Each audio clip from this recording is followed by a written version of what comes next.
It's a crisp October morning in the year 312, and the entire Roman world is about to change forever. Two powerful men are preparing for what will become one of history's most consequential battles, though neither fully realizes it yet. Constantine had been ruling Gaul and Britain for years, but his eyes were always on Rome itself. He was that ambitious general who never quite felt satisfied with what he had. You know the type, always looking for the next challenge, the bigger prize. And Rome? Well, Rome was the ultimate prize. Meanwhile, Magentius had declared himself emperor in the Eternal City, but he wasn't exactly winning any popularity contests. The people were groaning under his heavy taxes, and his rule had become increasingly brutal. It's fascinating how power can corrupt even those who start with good intentions, isn't it? But here's where the story gets really interesting. As Constantine marched south with his 40,000 battle-hardened veterans, something extraordinary happened. According to the accounts that survived, he experienced what can only be described as a divine vision. Picture a man who had spent his entire life worshipping the traditional Roman gods, suddenly seeing a cross blazing across the sky with words that would echo through history. "In this sign, you shall conquer." Now, whether you believe this was a genuine miracle or perhaps the result of an atmospheric phenomenon, the impact was undeniable. Constantine ordered his soldiers to paint the Chi-Rho symbol, the first two letters of Christ's name in Greek, on their shields. Can you imagine the confusion among his troops?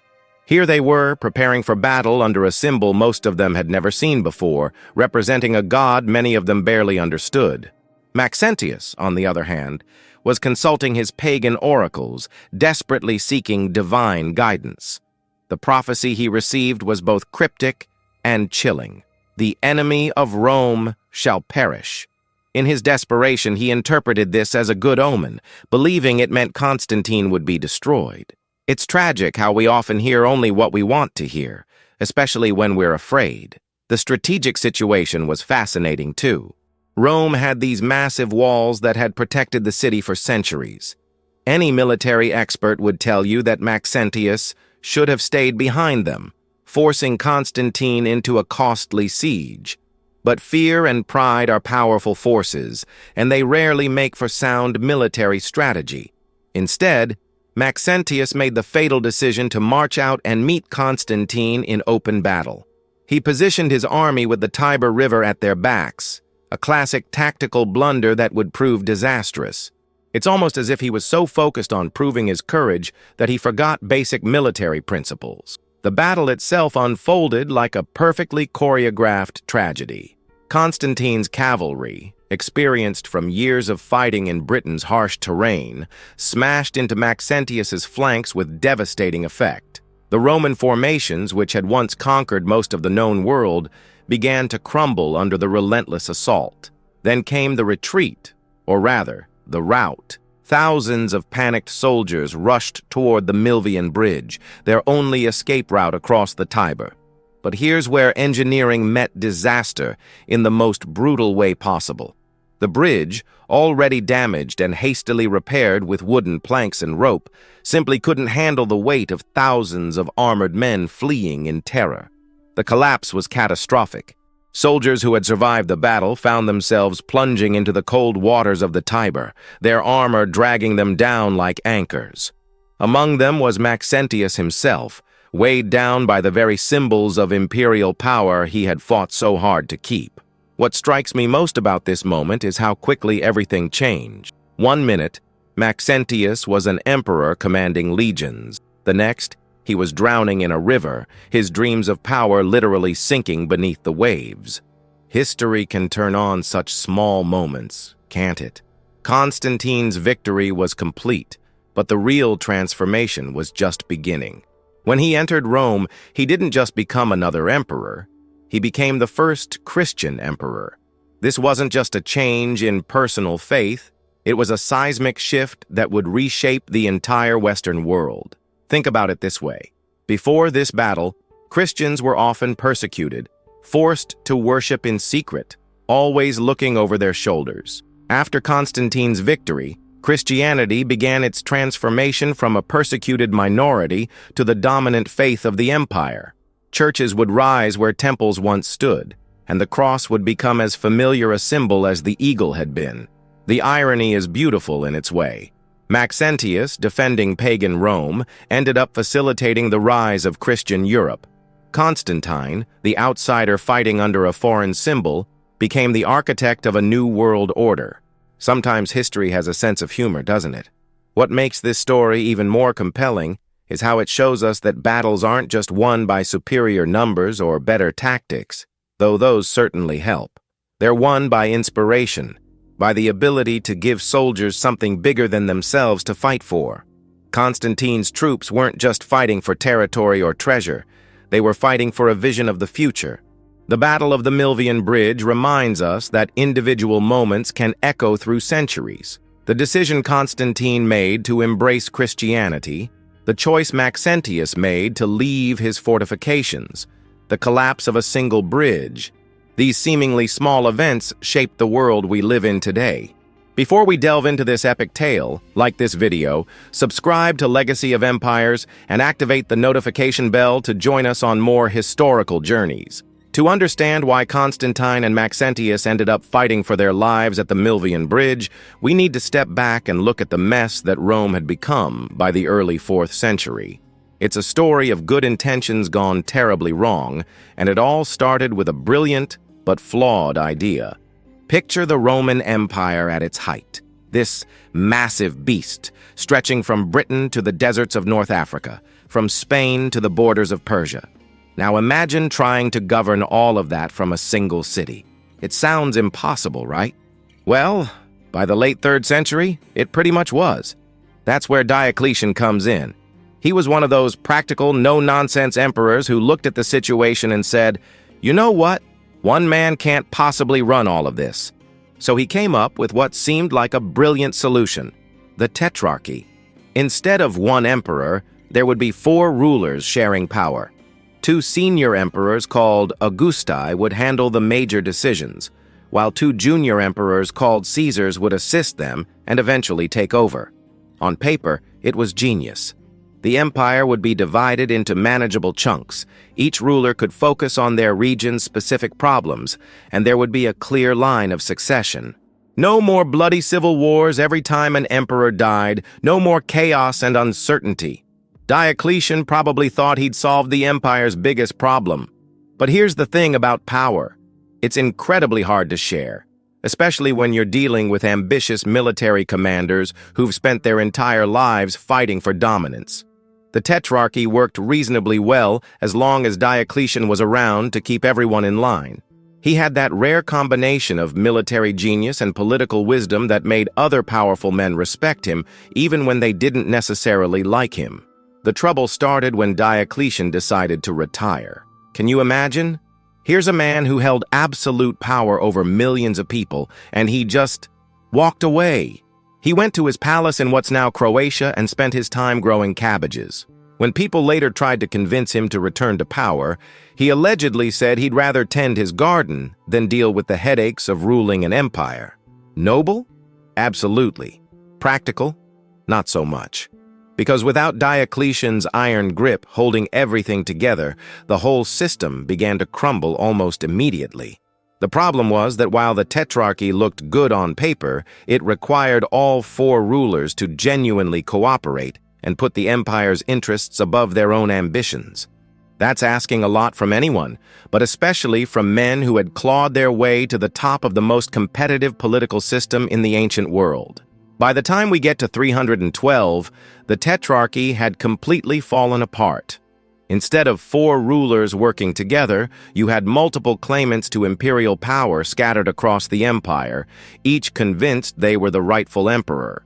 It was like a deadly game of musical chairs, except the music had stopped and everyone was still fighting over the seats. This is where Magentius enters our story. He wasn't even supposed to be part of the Tetrarchy system. He was the son of Maximian, one of the original tetrarchs, but he'd been passed over for succession. You can imagine how that felt. Here was a man who grew up expecting to inherit power, watching other men rule while he sat on the sidelines. So in 306, Maxentius decided he'd had enough of waiting. He declared himself emperor in Rome and began gathering support. Now you might think the people would have been thrilled to have a strong leader taking charge, but the reality was much more complicated. Maxentius faced the same problem that had plagued emperors for decades. How do you pay for an empire that's constantly under threat? His solution was to squeeze the Roman people harder than they'd ever been squeezed before. New taxes seemed to appear every month. Wealthy citizens found their property confiscated on the flimsiest pretexts. The middle class, which had been the backbone of Roman society, began to disappear entirely. But it wasn't just the taxes that made Maxentius unpopular. Power seemed to corrupt him in ways that were visible to everyone. He became increasingly paranoid, seeing enemies everywhere. Anyone who questioned his policies risked imprisonment or worse. The man who had once promised to restore Rome's greatness was turning into exactly the kind of tyrant the Romans had always feared. The tragic irony is that Maxentius probably started with good intentions. He genuinely believed he could fix Rome's problems and restore the empire to its former glory. But governing is incredibly difficult, especially when you're dealing with an empire that's already overstretched and facing threats from all directions. The easy solutions had all been tried before, and the hard choices required a level of political courage that few leaders possess. Meanwhile, up in Gaul and Britain, Constantine was watching all of this unfold with great interest. He was younger than Maxentius, hungrier, and he had something his rival lacked, a string of recent military victories that had earned him the loyalty of his troops. There's nothing quite like success on the battlefield to make soldiers believe in their commander. Constantine had been fighting against Germanic tribes along the Rhine frontier, and these weren't easy victories against disorganized barbarians. These were hard-fought campaigns against skilled warriors who knew their homeland better than any Roman ever could. The fact that Constantine kept winning these battles meant his troops saw him as invincible, touched by divine favor. But here's what made Constantine truly dangerous. He understood that military success meant nothing if you couldn't translate it into political power. He'd watched other talented generals rise and fall because they couldn't make the leap from successful commander to successful ruler. Constantine was determined not to make that mistake, so when he looked south toward Rome, he saw opportunity everywhere. The capital was ruled by an increasingly unpopular tyrant who had alienated most of his own people. The other claimants to imperial power were either too far away or too weak to intervene quickly. And Constantine had 40,000 battle-hardened veterans who trusted him completely. The question was, would the Roman people see him as a liberator or as just another ambitious general trying to seize power? It's a fascinating dilemma because the answer would determine not just the outcome of the coming battle, but the future of the entire empire. Think about it from the perspective of an ordinary Roman citizen. You're living under a ruler who's making your life miserable with his taxes and brutality, but he's still technically your emperor. Now an outsider shows up with an army, promising to make everything better. Do you trust him? Do you risk everything by supporting him? Or do you stick with the devil you know? This wasn't just a military campaign Constantine was launching, it was a massive gamble on human nature. He was betting that people's desire for change would overcome their fear of the unknown. He was wagering that his reputation as a successful general would be enough to convince the Romans to open their gates to him. The stakes couldn't have been higher. If Constantine won, he would control the richest and most prestigious part of the empire. If he lost, he would likely be dead within days, and his 40,000 veterans would be scattered to the winds. There would be no second chances, no opportunity to retreat and regroup. As Constantine's army marched south through Italy, every mile brought them closer to the point of no return. The soldiers knew they were marching toward their destiny, but none of them could have imagined that their general was about to have a vision that would change the course of history forever. Now let me tell you about these two remarkable men who were about to clash in what would become one of history's most consequential battles. They couldn't have been more different in personality, background, and approach to leadership. Yet both were willing to risk everything for the ultimate prize, control of the Roman Empire. Constantine was 39 years old when he began his march toward Rome. And every one of those years had been spent preparing for this moment, though he probably didn't realize it at the time. He'd been forged in the brutal campaigns along the Rhine frontier, where Roman legions faced Germanic tribes who fought with a ferocity that would have impressed even the most hardened veteran. What made Constantine truly exceptional wasn't just his military skill, though that was considerable. It was his ability to inspire absolute loyalty in his troops, while simultaneously planning for a future that extended far beyond the next battle. He possessed that rare combination of tactical brilliance and strategic vision that separates good generals from great ones. His soldiers called him the unconquered sun because he seemed to shine brightest when the odds were stacked against him. During his campaigns in Britain, he'd faced Pictish warriors who knew every hill and forest in their homeland, yet Constantine had consistently outmaneuvered them.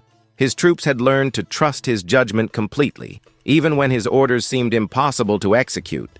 But Constantine had a secret that even his closest advisors didn't fully understand. He was genuinely curious about different religions and philosophies. While most Roman generals of his era were focused entirely on military and political matters, Constantine spent his quiet moments discussing theology and spirituality with scholars and holy men from across the empire. This wasn't just intellectual curiosity either. Constantine seemed to sense that the old Roman gods were losing their power to inspire people. The traditional rituals that had once bound Roman society together were becoming empty ceremonies that fewer and fewer people took seriously. He was looking for something new, something that could give his rule a deeper meaning than mere military conquest. Then came the vision that would change everything. Picture this. Constantine is camped with his army somewhere in northern Italy, probably near modern-day Turin. The sun is setting and he's walking outside his tent, lost in thought about the massive gamble he's taking. Suddenly, according to the accounts that survived, he sees something that stops him in his tracks. A cross appears in the sky, blazing with light, and with it come words that seem to speak directly to his soul. "In this sign, you shall conquer." Now, whether this was a genuine miracle, a solar phenomenon, or perhaps the product of a mind under enormous stress, the impact was immediate and profound. Constantine felt as though he'd been chosen by a divine power that was greater than anything Rome had ever known. That night, Constantine claimed he had a dream where Christ himself appeared to him, holding the same symbol and explaining how it should be used. By morning, he had ordered his craftsmen to create a new military standard called the labarum, decorated with the Chi-Rho symbol representing the first two letters of Christ's name in Greek. Can you imagine the confusion among his troops? Here were 40,000 battle-hardened veterans who had spent their entire careers fighting under the traditional Roman eagles, and now their commander was asking them to march into battle under a symbol that most of them had never seen before, representing a god that many of them barely understood. But here's what made Constantine such an effective leader. He didn't just order his men to accept this change. He explained it to them. He told them that this new god had promised them victory, and given Constantine's track record of success, his soldiers were willing to trust him once again. They painted the Chi-Rho symbol on their shields, not because they necessarily believed in its power, but because they believed in Constantine. Meanwhile, down in Rome, Magentius was facing a crisis of confidence that was eating away at him like a disease. He'd started his reign with such high hopes, genuinely believing he could restore Rome to its former glory. But 6 years of increasingly desperate rule had left him isolated, paranoid, and haunted by the knowledge that most of his own people despised him. Magentius was 42 years old, 3 years older than Constantine, but those extra years had been filled with frustration and failure rather than triumph. He'd grown up expecting to inherit power as part of the tetrarchy system, only to watch other men receive the positions he felt were rightfully his. When he finally seized control of Rome, he discovered that ruling was infinitely more difficult than he'd imagined. The weight of responsibility had changed him in ways that were visible to everyone around him. The confident young man who had once charmed senators and citizens alike had become suspicious and quick to anger. He saw enemies everywhere because, frankly, He had created enemies everywhere through his harsh policies and brutal suppression of dissent. What made Magentius's situation even more tragic was that he wasn't inherently evil. He was a man who had been broken by the impossible demands of ruling an empire in crisis. Every decision he made seemed to create new problems, and his attempts to solve those problems only made things worse. It was a vicious cycle that he couldn't escape. As news of Constantine's approach reached Rome, Maxentius found himself facing the moment he'd been dreading for years. All of his political maneuvering, all of his attempts to buy loyalty with increasingly desperate measures, had led to this: a direct military confrontation with a general who had never lost a major battle. In his desperation, Maxentius turned to the one thing that had always provided him with comfort: the ancient Roman gods and their oracles. He consulted the Sibylline books, those mysterious prophetic texts that had guided Roman decision-making for centuries. He sacrificed animals and studied their entrails, looking for any sign that might tell him how to defeat Constantine. The oracle's response was both cryptic and chilling. "The enemy of Rome shall perish." In his desperation, Maxentius interpreted this as a good omen, believing it meant Constantine would be destroyed. But prophecies have a way of being cruelly ironic, don't they? The oracle had spoken the truth, but not in the way Maxentius expected. What's fascinating is how differently these two men approached the supernatural. Constantine embraced a new god with enthusiasm and confidence, seeing his vision as a promise of victory. Maxentius clung to the old gods with increasing desperation, seeking reassurance rather than guidance. One man was looking toward the future, the other was trying to recreate the past. The contrast extended to their leadership styles as well. Constantine had spent years earning the loyalty of his troops through shared hardship and consistent victory. His soldiers followed him not because they had to, but because they wanted to. Maxentius, on the other hand, had to rely increasingly on bribes and threats to maintain control, and everyone knew that loyalty bought with gold disappears the moment someone else offers more. As the two armies prepared for battle, both emperors understood that they were fighting for more than just political control. They were fighting for the soul of the Roman Empire itself. Constantine represented change, innovation, and the possibility of a new kind of leadership. Maxentius represented tradition, continuity, and the old ways of doing things. The tragedy is that both men probably started with good intentions. Constantine wanted to create a more just and unified empire. Maxentius wanted to restore Rome's greatness and protect its ancient traditions. But good intentions aren't enough when you're dealing with the complexities of governing millions of people across thousands of miles. As the two armies moved toward their fateful meeting at the Milvian Bridge, each emperor carried with him the hopes and fears of his followers. Constantine's troops marched with the confidence of men who believed they were fighting for a divine cause. Maxentius's soldiers advanced with the grim determination of men who knew they were defending their homes, but weren't entirely sure their cause was just. The stage was set for a battle that would determine not just who ruled Rome, but what kind of empire Rome would become.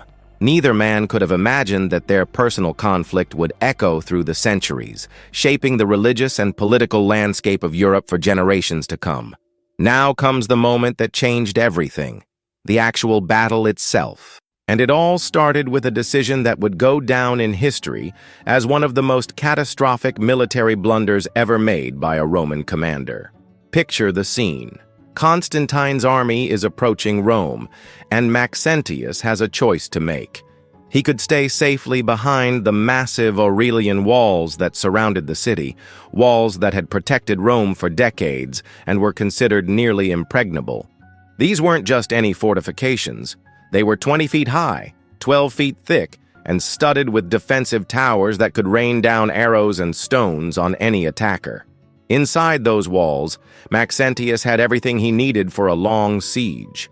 Food stores, weapons, loyal troops who knew they were defending their homes, and most importantly, time. Constantine's army was far from its supply lines, operating in hostile territory where every day brought new challenges. A prolonged siege would have been exactly what Magentius needed to turn the tables on his rival. But here's where human psychology becomes more important than military strategy. Magentius had been living with the knowledge that his own people despised him, and the thought of cowering behind walls while an enemy army camped outside Rome was more than his pride could bear. He'd spent 6 years trying to prove he was worthy of the imperial throne, and now he felt he had to demonstrate his courage in the most visible way possible. There was something else gnawing at him, too. Remember that oracle's prophecy about the enemy of Rome shall perish? Magentius had convinced himself this meant Constantine was doomed, and perhaps he thought the gods were telling him to go out and claim his destined victory. It's tragic how we can twist even the clearest warnings into what we want to hear.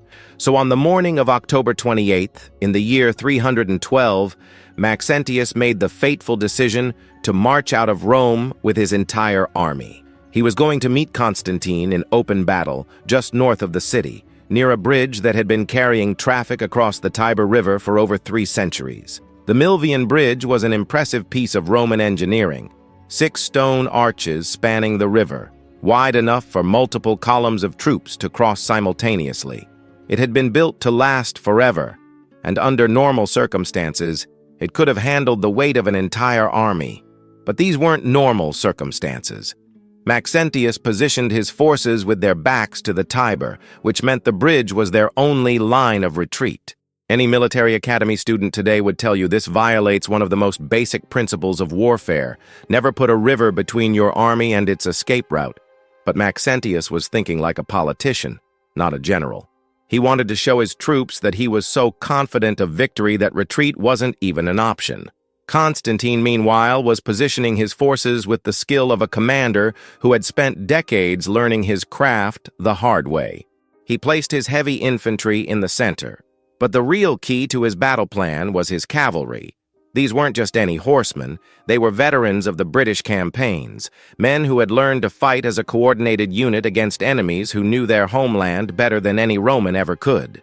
The battle began just after dawn, with both armies advancing toward each other across the flat ground north of Rome. For the first few hours, it looked like it might be a fairly even contest.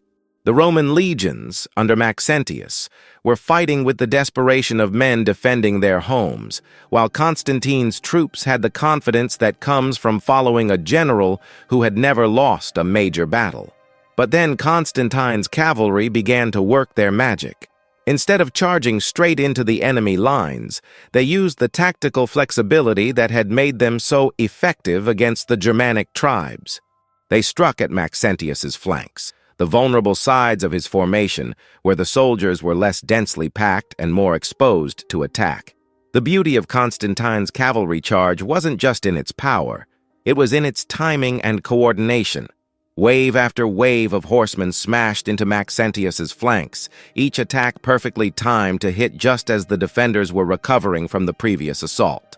It was like watching a master craftsman at work, each blow precisely placed to achieve maximum effect. Under this relentless pressure, Magentius's battle lines began to bend, then buckle, then finally break.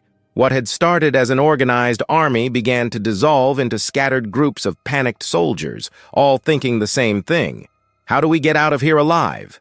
And that's when disaster struck. Thousands of men, weighed down by armor and weapons, began rushing toward the Milvian Bridge, their only escape route across the Tiber.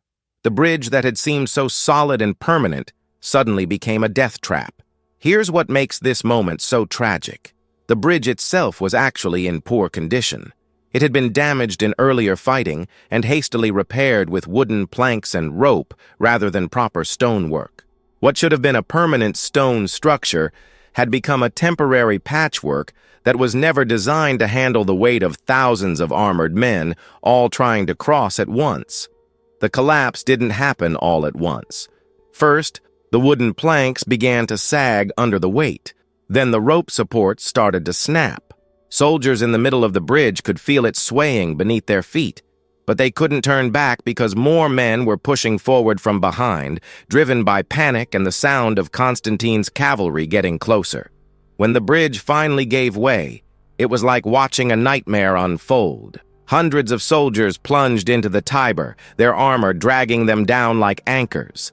The river that had been a barrier to Constantine's advance suddenly became a grave for Maxentius's army.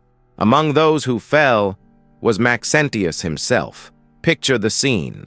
The man who had declared himself Emperor of Rome, who had lived in the palaces of the Caesars, who had commanded legions and ruled over millions of people, suddenly found himself struggling in the muddy waters of the Tiber, weighed down by the very symbols of imperial power he had fought so hard to keep. The armor that was supposed to protect him in battle became his death sentence.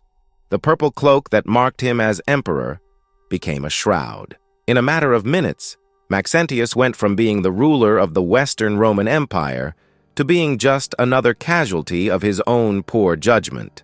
What strikes me most about this moment is how quickly everything changed. One minute, Rome had an emperor. The next, it was a prize waiting to be claimed. The bridge that had carried Roman traffic for centuries became the stage for a transformation that would reshape the entire Western world. Constantine's soldiers, watching from the riverbank, probably couldn't quite believe what they were seeing. They had won not just a battle, but the ultimate prize, control of Rome itself. Their general's vision of the cross in the sky had led them to victory, just as he had promised it would. But the real tragedy of the Milvian Bridge isn't just that Maxentius died, or even that so many soldiers lost their lives in those muddy waters. It's that the battle might have been completely unnecessary. If Maxentius had simply stayed behind his walls and forced Constantine into a siege, the outcome might have been entirely different. A single decision, made in a moment of pride and desperation, changed the course of history. The question that haunts historians is whether this was courage or folly. Was Maxentius brave for risking everything in open battle, or was he simply too proud to accept that sometimes the best strategy is to wait? I think the answer depends on how you define courage. Is it brave to take enormous risks when you have safer alternatives? Or is real courage knowing when to be patient and when to act? What we do know is that by the end of that October day, the Roman world had been transformed. Constantine had won more than just a military victory. He had won the chance to reshape the empire according to his vision. And that vision, guided by the Christian God who had promised him victory, would change everything that came after. If you're gripped by this tale of ambition and divine destiny, smash that like button, share this video with fellow history lovers, and subscribe to Legacy of Empires for more sagas of empires risen and fallen. You know, when we read about these massive historical events, it's easy to get caught up in the big picture.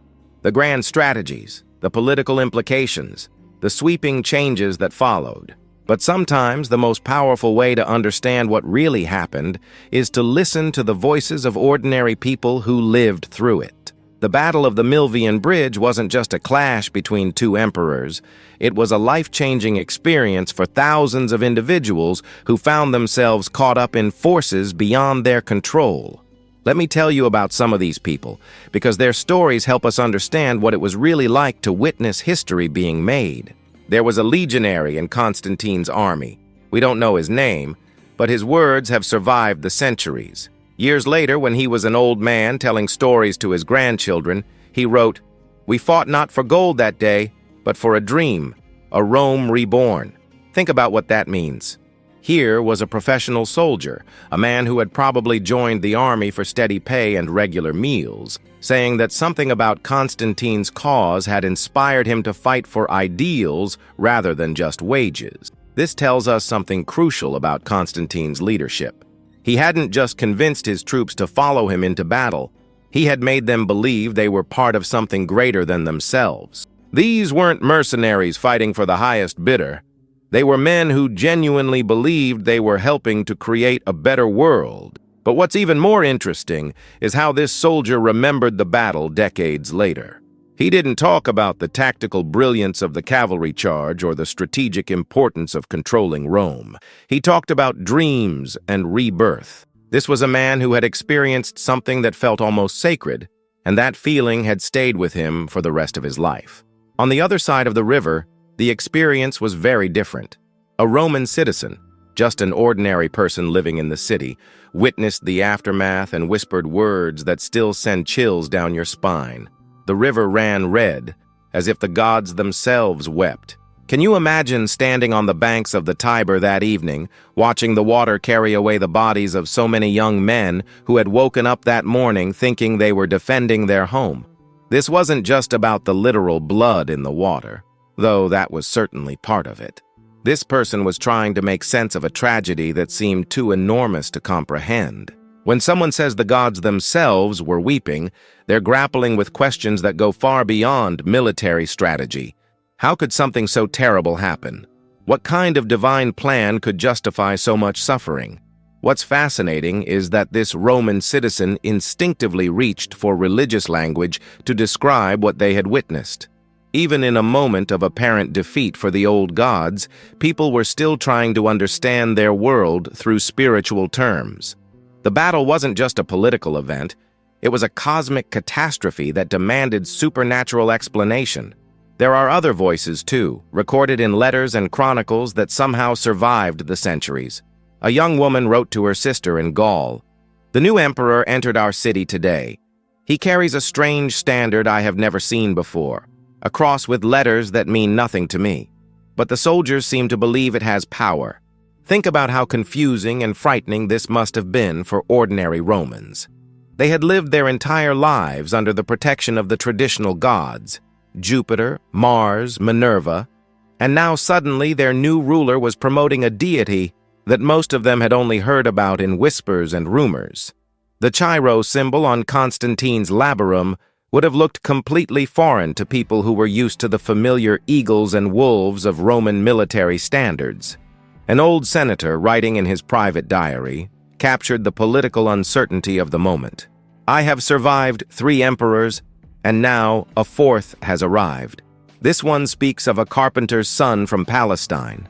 I am too old to change my gods, but too wise to oppose a man who commands 40,000 swords." This gives us insight into how the Roman elite were processing these events. They weren't necessarily convinced by Constantine's religious message, but they were practical enough to recognize political reality. This senator had learned the hard way that empires don't care about your personal beliefs. They care about your public loyalty. But perhaps the most poignant account comes from a mother whose son had served in Magentius's army. She wrote, "My boy came home to me in a dream last night.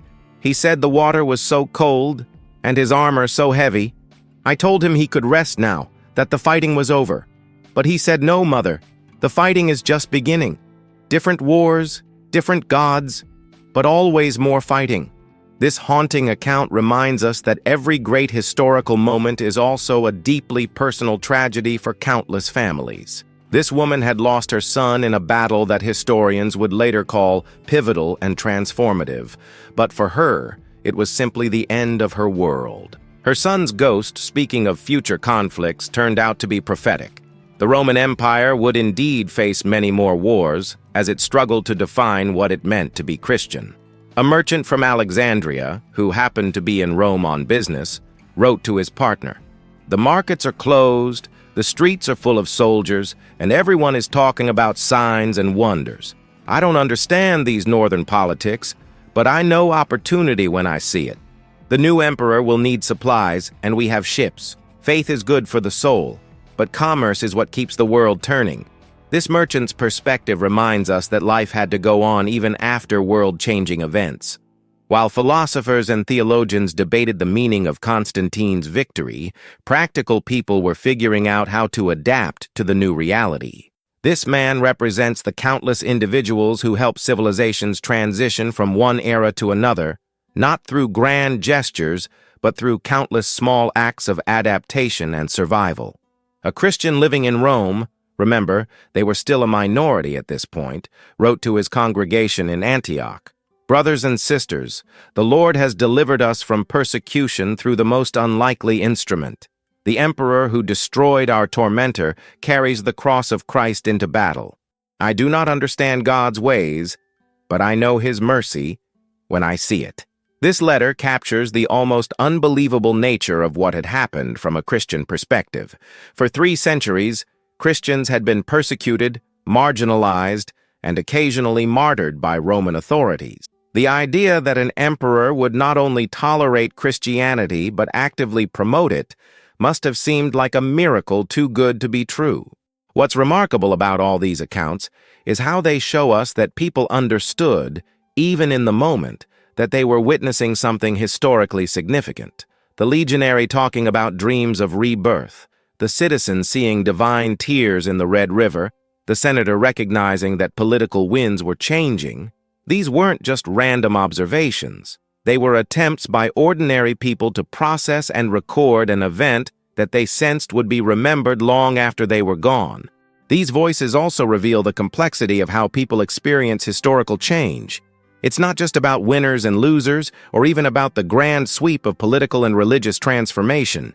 It's about individuals trying to make sense of a world that suddenly operates according to different rules, where familiar symbols have been replaced by strange new ones, and where the future has become fundamentally uncertain. The Battle of the Milvian Bridge changed the Roman Empire forever, but it also changed the lives of every person who witnessed it.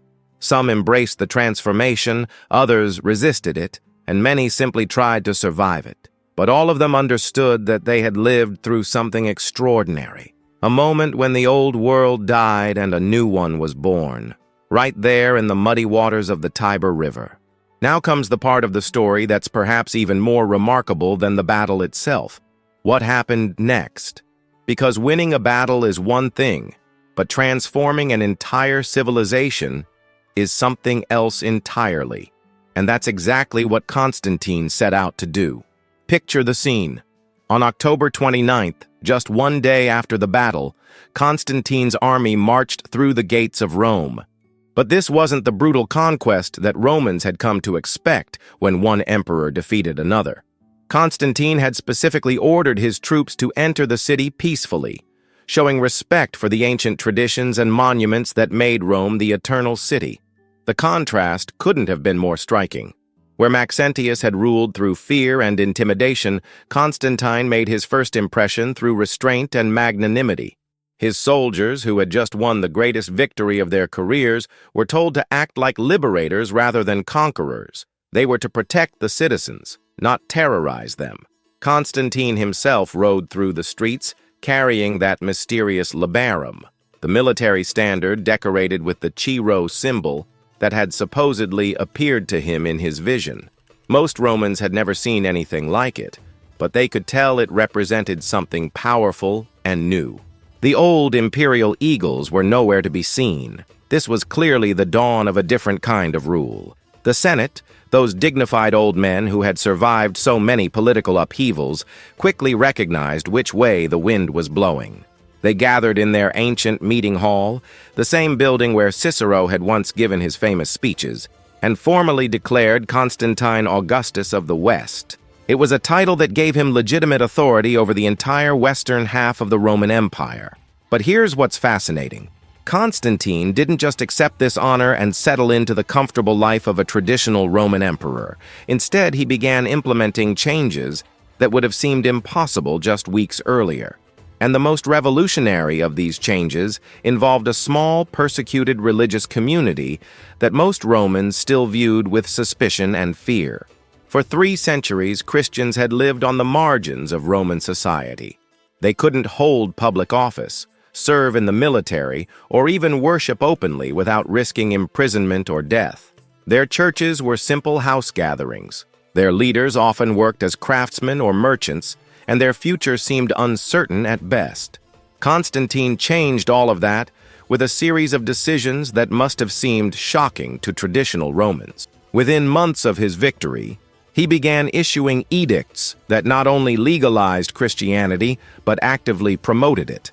The Edict of Milan, issued the following year, granted full religious freedom throughout the empire, not just for Christians, but for all faiths. Think about how revolutionary this was. For centuries, Roman religion had been inseparable from Roman politics. The emperor was the chief priest of the state religion, and loyalty to the gods was considered identical to loyalty to the empire. Now Constantine was essentially saying that people could worship whatever god they chose, as long as they remained good citizens. But Constantine went far beyond just tolerating Christianity. He began building churches with public funds, something that would have been unthinkable under any previous emperor. The Church of the Holy Sepulchre in Jerusalem, the original St. Peter's Basilica in Rome, these weren't just religious buildings, they were statements of imperial policy. Constantine was putting the full weight of Roman engineering and artistry behind the promotion of Christian faith. The changes weren't just architectural either. Constantine began surrounding himself with Christian advisors, seeking their counsel on matters of state. Bishops, who had once hidden from imperial authorities, now found themselves invited to the palace to discuss theology and governance. It was as if the entire social hierarchy had been turned upside down overnight. What's remarkable is how quickly these changes took root. Within a generation, being a Christian had gone from being a potential death sentence to being a significant advantage in pursuing a career in government service. Churches that had once met in secret basements were now magnificent buildings dominating city skylines. Christian symbols appeared on coins, monuments, and official documents throughout the empire. But the transformation wasn't without its complications. Many traditional Romans felt like their world was being stolen from them. They had grown up venerating gods like Jupiter and Mars, participating in rituals that their families had practiced for centuries. Now they were being told that these ancient traditions were not just outdated, but potentially harmful to their souls. There were also tensions within the Christian community itself. For 3 centuries, Christians had defined themselves partly through their opposition to Roman power. Now they had to figure out how to maintain their spiritual identity while embracing imperial favor. Some welcomed the change as divine providence. Others worried that the church was being corrupted by worldly power. Constantine himself seemed to wrestle with these complexities. He delayed his own baptism until he was on his deathbed, perhaps recognizing that being both emperor and Christian involved contradictions that were difficult to resolve. He had to make decisions about war and peace, justice and mercy, that didn't always align perfectly with Christian teaching. But perhaps the most profound change was in how people began to think about the relationship between earthly power and divine authority. Before Constantine, Roman emperors had claimed divine status after their death, but they ruled as mortals during their lifetime. Constantine introduced the idea that an emperor could be God's representative on earth, ruling not just by right of conquest, but by divine appointment. This concept would echo through European history for more than 1,000 years. Medieval kings would claim to rule by divine right, pointing back to Constantine as the first Christian emperor. The Holy Roman Empire, which lasted until the 19th century, traced its legitimacy directly to Constantine's fusion of Christian faith and imperial power. The speed of these changes was breathtaking. Within just a few decades, Christianity had transformed from a persecuted minority to the dominant faith of the empire. Churches were being built in every major city. Christian scholars were translating Greek philosophy into Christian terms, and the cross was becoming as familiar a symbol as the eagle had once been. But perhaps the most lasting impact was on how people understood the purpose of government itself. Before Constantine, Roman rule had been primarily about maintaining order and collecting taxes. Now there was a sense that government should serve a higher moral purpose, that earthly rulers were accountable to divine justice. This wasn't just a Roman phenomenon either.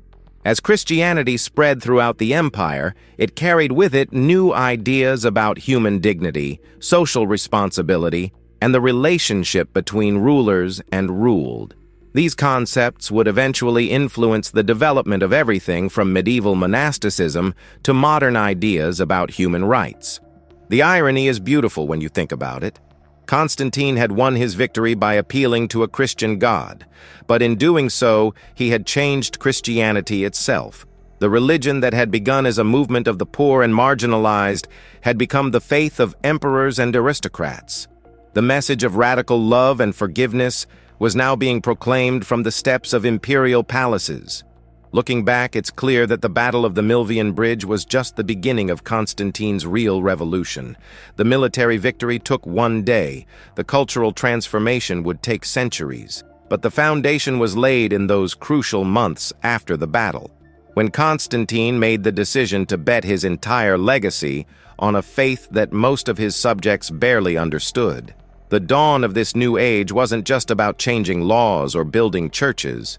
It was about fundamentally reimagining what it meant to be Roman, what it meant to be civilized, and what it meant to exercise power in a world where earthly authority was supposed to serve divine purposes. The muddy waters of the Tiber had washed away more than just Maxentius's army. They had washed away an entire way of understanding the world. A single afternoon in October, 312 years after Christ's birth, and suddenly the entire course of Western civilization takes a sharp turn. That's exactly what happened at the Milvian Bridge, and the ripples from that battle are still washing over us today. You see, Constantine didn't just win a throne that day. He opened the floodgates to a completely new world. Before his victory, Christians were the underdogs, worshipping in secret, always looking over their shoulders. They were barely 3% of the empire's population, scattered and persecuted. But Constantine's triumph changed everything overnight. Within just 1 year of the battle, Constantine issued the Edict of Milan, giving Christians the freedom to practice their faith openly. Imagine the relief, the joy, the disbelief of those early believers who had spent generations hiding in catacombs and meeting in secret. Suddenly, they could build churches, hold public ceremonies, and speak openly about their beliefs. But here's where it gets really fascinating. Constantine went far beyond just tolerating Christianity. He embraced it so enthusiastically that he essentially made it fashionable. When the most powerful man in the known world declares himself a Christian, everyone else starts paying attention. Nobles, merchants, soldiers, even pagan priests began converting in droves. It was like a spiritual avalanche. The transformation was absolutely breathtaking in its speed. Within just 70 years of the Milvian Bridge, Emperor Theodosius would declare Christianity the official religion of the entire Roman Empire. The same faith that had been illegal and punishable by death just decades earlier was now the law of the land. And this is where the story gets even more intriguing. Constantine didn't just change religion. He rewrote the entire playbook for how rulers would govern for the next 1,000 years.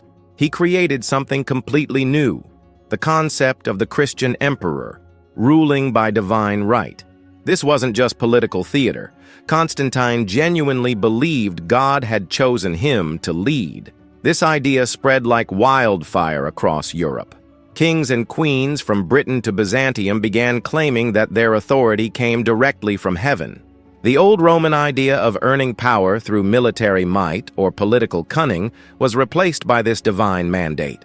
If you've ever wondered why European monarchs wore crowns and called themselves rulers by the grace of God, you can trace that tradition right back to Constantine's victory at the Milvian Bridge. The cultural impact was equally profound. Christianity didn't just change how people worshipped.